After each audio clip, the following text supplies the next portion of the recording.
नांदगाव खंडेश्वर तालुक्यातील खचलेल्या सिंचन विहिरीचे पंचनामे सरपंच, उपसरपंच, पोलीस पाटील, तलाठी, कृषी अधिकारी तसेच शेतकरी यांनी 2014 पासून केले. तसेच 2019च्या अतिवृष्टीने विहिरी खचलेल्या आहे. परंतु शासनाच्या 5 जानेवारी 2019च्या पत्रानुसार जिल्हा परिषद अमरावती हे खचलेल्या विहिरींना प्रशासकीय मानतात. प्रशासकीय मान्यता किमान 5 विहिरीला देत असल्यामुळे हजारच्या जवळपास पंचनामे धूळ खात पंचायत समिती व जिल्हा परिषदमध्ये पडलेले असल्यामुळे शेतकऱ्यांवर अन्याय होत आहे. कारण खचलेल्या सिंचन विहिरी ह्या नैसर्गिक आपत्तीच्या नियमानुसार एका महिन्यात शेतकऱ्यांना झालेले नुकसान भरपाई देणे बंधनकारक असताना सुद्धा शेतकऱ्यांना वेळेत लाभ मिळत नाही.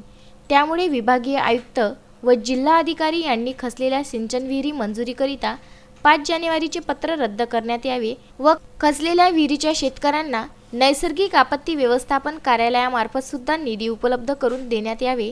कारण रोजगार हमी योजनेअंतर्गत 5 विहिरी मंजुरी देत असल्यामुळे शेतकऱ्यांना 5 ते 6 वर्षे लाभ मिळत नसल्याने शेतकऱ्यांवर अन्याय होत आहे. तसेच खचलेल्या सिंचन विहिरीचा प्रस्ताव पेंडिंग आहे. त्यामुळे आयुक्त कार्यालय नागपूर तथा आयुक्त कार्यालय अमरावती व जिल्हाधिकारी अमरावती यांच्याकडे शेतकऱ्यांना न्याय देण्याची मागणी तालुका काँग्रेस कमिटीचे सदस्य श्री मोरेश्वर दिवटे यांनी केली आहे. खंडेश्वर तालुक्यातील खचलेल्या सिंचन विहिरीचे पंचनामे 2014 पासून शासनाच्या आदेशानुसार शेतकऱ्यांनी पंचनामे तहसील कार्यालयात सादर केलेले आहे. त्या पंचनामे आणि ग्रामपंचायतमार्फत सर्व तालुक्यातील किंवा जिल्ह्यातील प्रस्ताव पंचायत समितीमार्फत जिल्हा परिषदेला पाठवलेले आहे. परंतु 1 जानेवारी 2019 रोजी जे पत्र शासनाचे प्राप्त झालेले आहे त्या पत्रामध्ये 5 विहिरीच्या वर विहिरी मंजूर करू नये असे आदेश दिले आहे.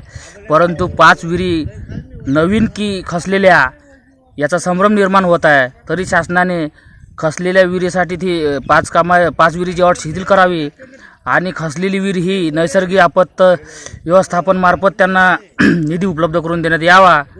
आणि खचलेल्या विहिरी नैसर्गिक आपत्तीत मोडत असल्यामुळे त्या रोजगार हमीचे जे नियम आहे म्हणजे 5 कामाची वरते विहिरी मंजूर करू नये असा जो नियम आहे तो खचलेल्या विहिरीसाठी शासनाने अट शिथिल करावी ही शेतकऱ्यांपर्यंत विनंती करतो.